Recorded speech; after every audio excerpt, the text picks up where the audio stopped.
ہے گائز السلام علیکم، اسمی محمد آفاق خان۔ کئی سالوں سے جو میں انجینئر مرزا کے بارے میں باتیں محسوس کر رہا تھا، ثبوت اکٹھے کر رہا تھا اور باتیں کرنا چاہ رہا تھا، نہیں کی، لیکن آج الحمدللہ وقت ہے اور بہترین سپورٹ بھی ہے، تو اس سے اچھا موقع نہیں ہوگا کہ میں آپ سب کے ساتھ یہ باتیں شیئر کروں۔ باقاعدہ ایک پلاننگ کے تحت میں نے 3-4 دن پہلے اس کو ایک چیلنج دیا۔ چیلنج دینے کا مقصد کیا تھا وہ میں آپ کو بتاتا ہوں۔ یہ ساری میری ایک پلاننگ تھی، اور چیلنج دینے کے بعد اس کی میمز آنا شروع ہو گئی اور ہم نے میمز شیئر کی، خوب ذلیل کیا، سوشل میڈیا پر گھسیٹتے رہے۔ تو کچھ علماء کرام کے مجھے فون آئے، وہ علماء کرام جن کو یہ اپنے سوشل میڈیا کے ذریعے ہر وقت بد اخلاقی کا مظاہرہ کرتا ہے۔ بڑے علماء کرام نے مجھ سے رابطہ کیا کہ آفاق، ہم تمہیں 8-10 سال سے سنتے آ رہے ہیں، یہ تمہارا ڈومین ہی نہیں ہے، یہ تمہارا کام ہی نہیں، تم اس طرح کا کام کیوں کر رہے ہو؟ جب میں نے ان کو اپنی پلاننگ بتائی تو انہوں نے کہا کہ ٹھیک ہے، لیکن پھر بھی تم کسی کو اتنا ذلیل مت کرو۔ یہ اتنا بڑا ہمارے علماء کرام کا ماشاءاللہ دل ہے، اتنی بڑی ان کی وسیع سوچ ہے۔ لیکن یہ میں نے کیوں کیا؟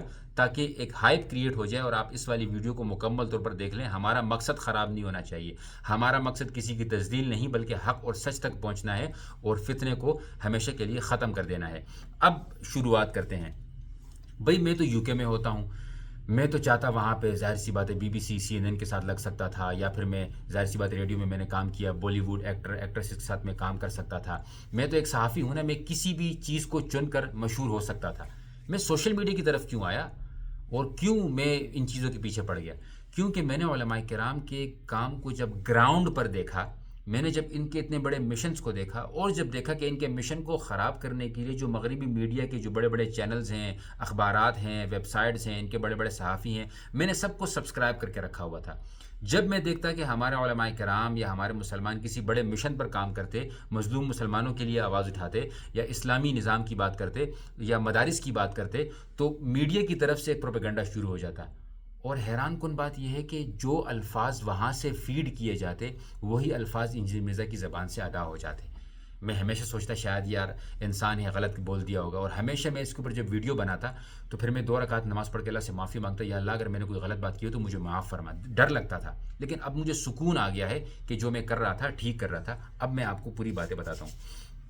میں نے جب علماء کرام کا کام دیکھا کہ کس طریقے سے یہ جو قادیانی ہیں بغیر میڈیا کے، میڈیا تو کچھ بھی نہیں ہے، گراؤنڈ پر کس طریقے سے مسجد کے امام کو یہ جو ہے وہ قادیانی بنا رہے ہیں، مسجد کے امام کے بیٹوں کو قادیانی بنا رہے ہیں، لوگوں کو عمرے اور حج پہ لے جا کر واپس آ کر قادیانی بنا رہے ہیں، سکولز بنا رہے ہیں، ایجوکیشن کے ذریعے لوگوں کو خراب کر رہے ہیں، وہاں ہمارے علماء کرام خاموشی سے کام کر رہے ہیں اور اپنے جھنڈے بھی نہیں اکھاڑ لے، دیکھیں بھائی ہم نے کتنا کچھ کر لیا، یہ کیوں خاموشی سے کام کر رہے ہیں؟ یہ ساری چیزیں جب میں دیکھتا رہا، پھر جب میں نے انجینئر مرزا پر کام کرنا شروع کیا تو دوستو، ایک میں نے پہلے بھی اس پر ویڈیو بنا چکا ہوں، RAND کارپوریشن کے نام سے ایک ریسرچ بیسڈ کمپنی ہے۔ انہوں نے بہت ساری ریسرچز کی ہوئی ہیں، جس طریقے سے how West can counter radical اسلام یا مسلم ورلڈ آفٹر 9/11۔ اس میں انہوں نے بہت ساری تجاویز پیش کی تھی کہ کس طریقے سے ہم پاکستان میں علماء کو بدنام کر سکتے ہیں، مدارس کو بدنام کر سکتے ہیں، پاکستان میں اس مسلمانوں میں کس طریقے سے فرقہ واریت پیدا کر سکتے ہیں۔ جو تجاویز تھی وہ تمام کی تمام تجاویز انجینئر مرزا اپنے چینل کے ذریعے کر رہا ہے۔ میں آپ کو ایک مثال دیتا ہوں۔ شروع ہم کرتے ہیں فلسطین کے حوالے سے۔ دیکھیں، فلسطین کا جو ظلم شروع ہوا، ظاہر سی بات ہے پوری دنیا میں لوگوں نے آوازیں اٹھانا شروع کر دی اس کے لیے، تو ہر بندے نے اپنی طاقت استطاعت کے مطابق کام کرنا شروع کر دیا، جس میں سب سے اہم چیز تھی بوائکاٹ۔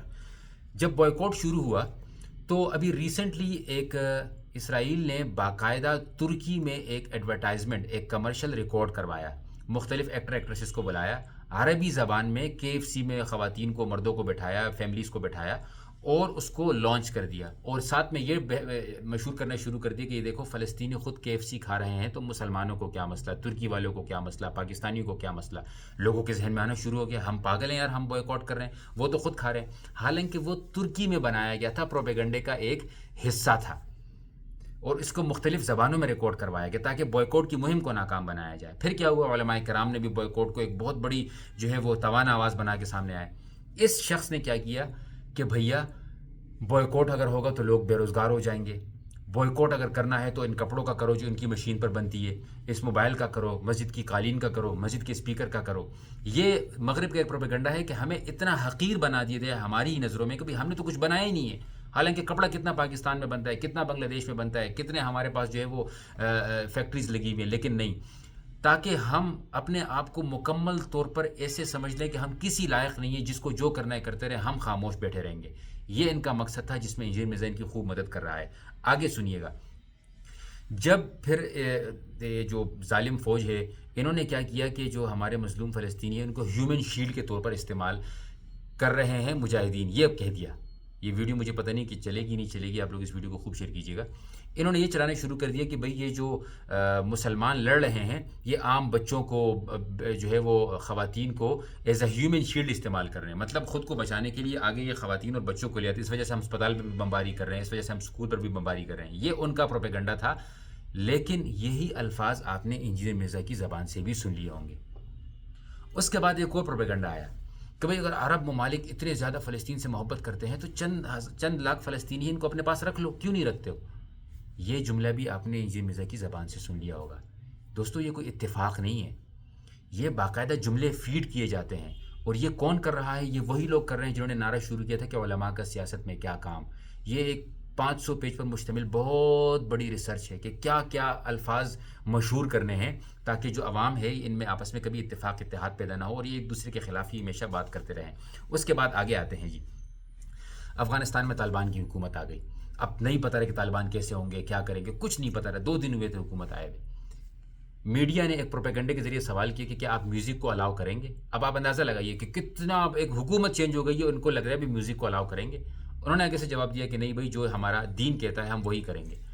تو آگے سے ایک جرنلسٹ نے کہا کہ بھائی دین تو کچھ علماء کہتے ہیں کہ جائز ہے، کچھ علماء کہتے ہیں کہ جائز نہیں ہے۔ انہوں نے کہا کہ جو امام ابو حنیفہ نے کہا ہے ہم اس کے اوپر عمل کر لیں گے۔ ٹھیک ہے، ظاہر سی بات ہے، ایک اسکول آف تھاٹ کو فالو کرتے ہیں۔ انجینئر مرزا صاحب یہاں پر سامنے آ گئے، بیٹھے ہوئے تھے کہ یہ کوئی بات کرے گا، اور کہنے شروع کر دی کہ بھئی یہ دیکھیں یہ تو مسلمانوں کی نہیں ہے، تو حنفیوں کی طرف سے ایک چیز آئی ہے۔ میں یہاں پر فرقہ واری کی طرف نہیں جانا چاہتا، لیکن آپ دیکھ سکتے ہیں کہ کس طریقے سے باریکیوں کو اٹھا کر انہوں نے وہ پوری کے پورے جو 20-40 سال کے جہاد رہا، لوگ شہید ہوئے، سب کچھ بھول بھال کر کہنا شروع کر دیا کہ دیکھو ظالم لوگ آ گئے ہیں۔ اس کے بعد آتے ہیں جی چندے کی طرف۔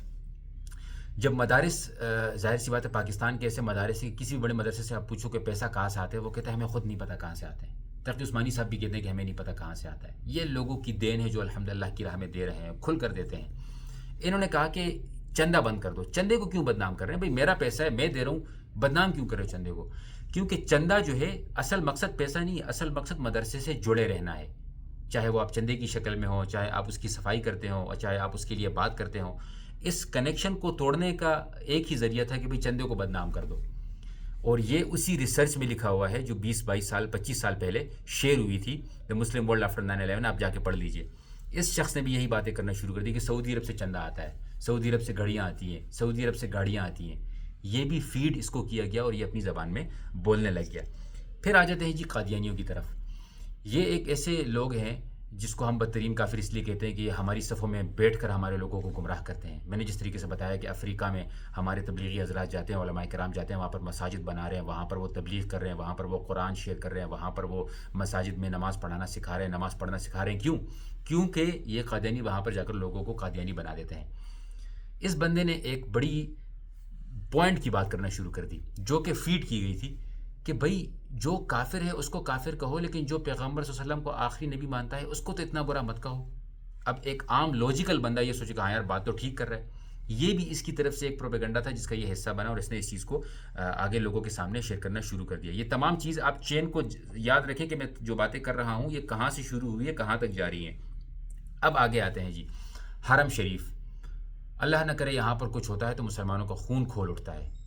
عرب ممالک میں کچھ بھی ہو رہا ہو، حرم شریف کے بارے میں ہم کوئی بات برداشت نہیں کرتے۔ تو یہ قادیانی گروپ ہو گیا، یہ گوہر شاہی گروپ ہو گئے، باقی جو گروپس ہو گئے، انہوں نے یہ کہنا شروع کر دیا کہ بھئی یہ کیا ہے، مسلمان جاتے ہیں چکر لگا کے آتے ہیں، ہمیں مدینہ مکہ جانے کی ضرورت ہی نہیں ہے، ہم کیوں جا رہے ہیں یہاں پہ؟ تاکہ اس کو ڈس رسپیکٹ کیا جائے، اس چیز کو ختم کیا جائے، مسلمانوں کی اس اسلام سے محبت کو ختم کیا جائے۔ کون آ گیا یہاں پہ؟ انجینئر صاحب آ گئے کہ میری بیوی مجھے کھینچ کے لے کر گئی، میں نے بیوی سے کہا کہ اگر مجھے موقع ملے گا تب بھی نہیں جاؤں گا۔ اب ایک بندہ سوچ رہا ہوگا کہ یار ایک بندے کی داڑھی بھی ہے، پگڑی بھی ہے، سامنے قرآن بھی رکھے ہوئے ہیں، دلیل سے بات کرتا ہے، تو مجھے کیا فائدہ عمرے پر جانے کا، مجھے کیا فائدہ مدینہ منورہ جانے کا؟ ظاہر سی بات ہے سنگ دل سے سنگ دل انسان کا وہاں پر جا کر دل نرم ہو جاتا ہے۔ لوگوں کی زندگیاں بدل چکی ہیں، لیکن اس چیز کو کس طریقے سے انہوں نے بدنام کرنے کی کوشش کی۔ آگے جی ایک اور بات یہ کہتا ہے کہ ظاہر سی بات ہے بن سلمان کی کچھ ایسی باتیں ہیں جو لوگوں کو نہیں پسند، اور بہت ساری چیزیں آپ لوگوں نے دیکھی ہوں گی جس طریقے سے اسلام کے لیے ایک جو ہے وہ مسئلہ کریٹ کر رہا ہے۔ اس نے کہنا شروع کر دیا، یہ شروع کس نے کیا؟ اسرائیلی مغربی میڈیا پروپیگنڈا نے، کہ بھئی یہ شخص بڑے مزے کا ہے ہمارے لیے۔ اس نے کہنا شروع کر دیا کہ بھئی میرے لیے بھی یہ شخص سب سے بہترین ہے۔ تو وہ الفاظ ورڈ ٹو ورڈ جو میں دیکھتا تھا کہ مغربی میڈیا شیئر کر رہا ہے، یہ میں اب پاکستان میں بیٹھ کر بات نہیں کر رہا، میں یو کے کا ایک صحافی آپ کے ساتھ نے، گریجویٹ صحافی جس نے پڑھا ہے، گریجویشن کی ہے، جس نے صحافت کو دیکھا ہے، جو آرٹیکلز پڑھتا ہے، جس نے ویب سائٹس کو جو ہے وہ سبسکرائب کیا ہوا ہے، جو مہینے کے پیسے دیتا ہے کہ بھئی آگے کیا آ رہا ہے، خبریں پڑھتا ہے، وہ پروپیگنڈے، وہ ریسرچز جو میں نے پڑھی ہیں، سب کی سب میں انجینئر مرزا کی زبان سے سن رہا ہوں کہ مدارس کو بدنام کر دو، لفظ جہاد کو بدنام کر دو. اب آخر میں ایک بات ہم کر لیتے ہیں، جہاد کی بات کر لیتے ہیں. جب کہ جہاد کی بات ہوتی ہے تو کہتے ہیں تم کیوں نہیں جا رہے ہو، وہ کیوں نہیں جا رہا، اس نے کیوں بات کی، وہ بات کیوں نہیں کر رہا. کیوں بھائی؟ کیونکہ لفظ جہاد کا مطلب صرف یہ نہیں ہے کہ اپنے میدان میں لڑنا ہے، اپنی طاقت کے حساب سے جہاد آیا ہے نا. اور ظاہر سی بات ہے، شہادت سے بہترین زندگی، شہادت سے بہترین موت تو کوئی ہوگی نہیں. تو اس کو کس طرح بدنام کیا جائے؟ جی میں تقی عثمانی صاحب کا پاسپورٹ بھی لے کر آؤ، میں زنانی کا پلاٹ بیچ دوں گا، میں بھیجوں گا. اب ان کو پتہ ہے کہ ہمارا پاسپورٹ اسرائیل کو تسلیم ہی نہیں کرتا ہے، تو ہم کیسے جائیں گے بھائی؟ ہونا تو یہ چاہیے کہ بندہ یہ کہے کہ تقی عثمانی صاحب تو بزرگ شخصیت ہے، ہم جانے کو تیار ہیں، حکومت سے اپیل کرو کہ ہمیں آپ بھیجو. لیکن نہیں بھیا، اس لفظ کو مسخرہ پن، مذاق بنا دیا، اور یہ اپنی مقصد میں ایک حد تک کامیاب ہو گئے. کہ آپ نے دیکھا کہ وہ جو فتویٰ تھا وہ بھول بال گئے لوگ. یہ فتوے آنے کے بعد حکومتوں پر پریشر آنا تھا، تو کیا کیا کہ آؤ بھائی اس فتوے کا اتنا مذاق اڑا دیں کہ لوگ ایک اور طرف سے ڈائیورٹ ہو جائیں. تو اس شخص کو، اس جاسوس کو اسی لیے رکھا گیا ہے کہ کوئی بھی بڑا مہم ہو، کوئی بھی بڑا مشن ہو، اس کو ڈائیورٹ کریں. باقاعدہ ہٹلر پروپیگنڈا کرنے کے لیے لوگوں کو جرمنی سے بلاتا تھا، یورپ سے بلاتا تھا کہ آپ پروپیگنڈا کرو تاکہ لوگ ڈائیورٹ ہوتے رہے، مجھے ایک بہت بڑی شخصیت بنا دو. میں نے آپ کو بتایا تھا نا کہ ہٹلر، وہ مردانہ کمزوری بھی تھی اس کی، ایک ہاتھ سے بھی اس کا فالج تھا، لیکن اس کے باوجود اس کو ایک مضبوط ترین شخص بنا کر پیش کیا گیا. یہ ساری پروپیگنڈے کے حصے ہوتے ہیں، جس طریقے سے یہ ایک پروپیگنڈا کا حصہ ہے. پروپیگنڈے مختلف شکلوں میں آتے ہیں، کبھی کرکٹر کے ذریعے، کبھی سیاستدانوں کے ذریعے، کبھی صحافیوں کے ذریعے، ایکٹرز کے ذریعے، ایکٹریسز کے ذریعے، گانوں کے ذریعے، سوشل میڈیا کے ذریعے، اخبارات کے ذریعے، جو ہے وہ کسی بڑے معتبر شخصیت کے ذریعے. تو جس ملک میں جو چیز پسند کی جاتی ہے اس ملک میں اس قسم کا پروپیگنڈا لانچ کر دیا جاتا ہے. میں یہاں پر اس پہ کوئی فتویٰ لگانے نہیں آیا، میں یہاں پہ اس پہ کوئی کفر کا فتویٰ لگانے نہیں آیا، میری کوئی حیثیت نہیں ہے کہ میں اس طرح کا کوئی کام کروں. البتہ میں صرف یہ کہنے آیا ہوں کہ اس شخص کا ایسا ہی بائیکاٹ کرے جس طریقے سے آپ نے اسرائیلی پروڈکٹس کا بائیکاٹ کیا ہوا ہے. یہ شخص مکمل طور پر ایک پروپیگنڈے کرنے والے سے اس کی حیثیت زیادہ نہیں ہے. یہ شخص صرف اور صرف اس لیے بیٹھا ہوا ہے کہ ہر مہم، ہر مشن کو نقصان پہنچایا جائے. تو اس کا بائیکاٹ کرنے کا مقصد، اس کا بائیکاٹ کرنے کا طریقہ یہ ہے کہ آپ نے اس کے چینل پہ جانا نہیں ہے، لیکن اگر آپ نے اس کے چینل کو سبسکرائب کیا ہوا اس کو انسبسکرائب کر دیجئے. اسی طریقے سے اس کی کوئی بھی ویڈیو آئے تو آپ اس کو رپورٹ کر دیجئے کہ بھئی یہ جو ہے وہ ملک میں انتشار فساد پھیلاتا ہے. اس کا ایک یہی حل ہے. یاد رکھیے، ہم اس کو جتنی بھی گالیاں دے رہے ہیں، جتنا بھی ذلیل کر لیں، اس کا مقصد ہی بہت بڑا ہے نا. اس کو گالیاں سننے سے کچھ ہوگا ہی نہیں. ایک فوجی ہو نا، بارڈر پہ کھڑا ہوا ہو، عوام گالیاں دیں گے. آپ نے دیکھا ہوگا جب پولیس آ جاتی ہے، کھڑی ہوئی ہوتی ہے، عوام گالیاں دے رہی ہوتی ہے، تیری وہ تیری یہ. پولیس والے آگے سے کچھ نہیں کہتے ہیں جب تک ان کو حکم نہیں ملتا کہ مار دو. گالیوں سے ان کو کچھ، کیونکہ گالیوں سے ان کو کچھ ہوگا نہیں، ان کا مقصد بہت بڑا ہے.